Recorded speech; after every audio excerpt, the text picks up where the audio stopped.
Je suis avec Théo, il a 26 ans, il est gestionnaire de projet en coopération internationale, il est champion de cécifoot.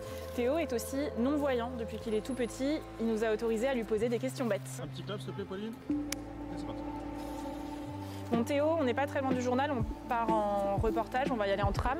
Mais avant, est-ce que tu peux nous expliquer comment tu fais pour te déplacer et est-ce que tu as besoin de notre aide? Ok, ben non, si je suis tout seul, j'ai la canne qui va forcément me servir à balayer le sol, à reconnaître les petits obstacles. Et donc c'est vraiment mon outil qui me permet de me guider. Après je peux aussi utiliser le GPS avec le téléphone comme une personne lambda, même si c'est plus difficile. Et sinon, là vu que je suis avec toi Pauline, tu peux me guider, donc je vais te mettre la main sur l'épaule, je me mets un petit pas en retrait. Et en fait, je vais justement te suivre et ça va pouvoir me guider et éviter les obstacles et sentir s'il y a des marches, etc. Ouais, comme je suis en fait un pas avant toi, tu peux sentir si ça monte, si ça descend, s'il y a de la foule en fonction de mon comportement. C'est ça, si tu as des obstacles, tu vas les éviter, du coup je vais sentir que tu vas faire un tournant. S'il y a des marches, je vais sentir que tu es un peu plus en hauteur, donc je peux toujours m'adapter. Que tu cours, que tu marches, je peux te suivre, quoi. Tu peux dire que tout est accessible maintenant ou pas? Tu peux aller où tu veux? Ouais, quasiment tout est accessible.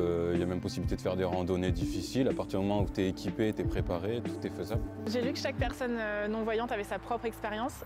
Quelle est la tienne? Est-ce que tu peux nous parler un peu de ton handicap et de ce que tu vois ou tu perçois ou ce que tu perçois pas? Ouais, bien sûr. Moi, j'ai perdu la vue tout petit à l'âge de 2 ans suite à une maladie au niveau des rétines. Du coup, j'ai pas de souvenir de la vue, donc c'est comme si c'était de naissance. Et comme tu le dis, moi j'ai pas de perception, je vois pas de lumière, je vois pas en périphérie, rien du tout. C'est vraiment le vide total, même pas de noir en fait, j'ai aucune perception. Mais tout à l'heure on a un petit peu parlé, on a passé un petit moment ensemble et j'avais l'impression que tu te déplaçais parfaitement et que tu avais vraiment la perception par exemple d'un comptoir devant lequel tu t'es vraiment arrêté tout de suite. Ouais, après je vais faire une réponse bateau, mais en fait on développe d'autres sens, donc la mémoire. Quand je suis dans une pièce, je vais essayer de retenir le plus précisément possible, même si on ne le fait pas tout le temps. Je vais pouvoir avoir une perception, il y a quelque chose qui s'appelle le sens des masses, donc si je suis à côté d'un arbre, d'une personne, j'arrive à sentir un obstacle à côté de moi, et c'est ça sur l'écho, sur plein en fait, de choses que n'importe qui a accès, mais moi je vais y faire plus attention et ça va me permettre de m'aider à me repérer en fait. Ici on est place du 1er mai, on n'est pas très loin du journal. Qu'est-ce que tu peux nous dire de cette place? Qu'est-ce que tu sais de cet endroit? C'est une place que je connais pas super bien, en plus ça fait longtemps que je suis pas venu, mais je sais qu'on est sur la sensation qu'on est sur un espace assez vaste, assez ouvert. Il y a des voitures qui passent un peu loin, mais voilà, je sais qu'il y a la coopérative de Mai pas loin, mais je vais pas pouvoir te faire une description super précise des couleurs, de la hauteur des bâtiments, ça va pas, c'est pas dans mes compétences. Clermont-Ferrand, comment tu vois la vie? Clermont-Ferrand, c'est une ville, surtout le centre-ville, un peu ancien, des petites rues piétonnes, entourées de montagnes. Ouais, une ville assez sympa. Bon, tu m'as autorisé à te poser tes questions bêtes? Ouais, vas-y, sans problème. Ok, on m'a demandé de te demander comment tu t'habillais le matin.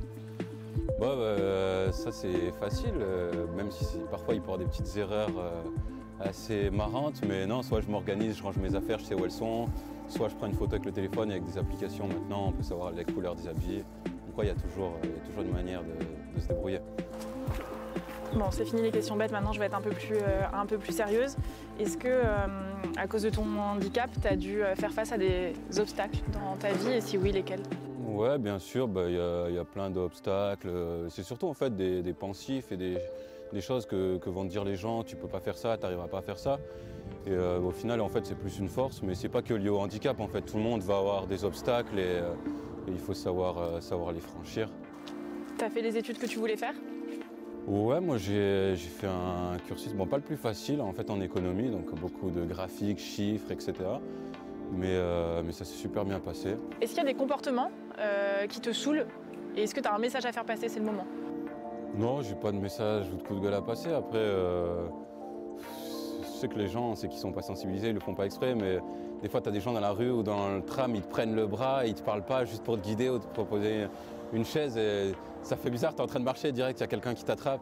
Après ils le font pas méchamment, juste leur dire en fait n'hésitez pas à parler, au contraire c'est sympa quoi.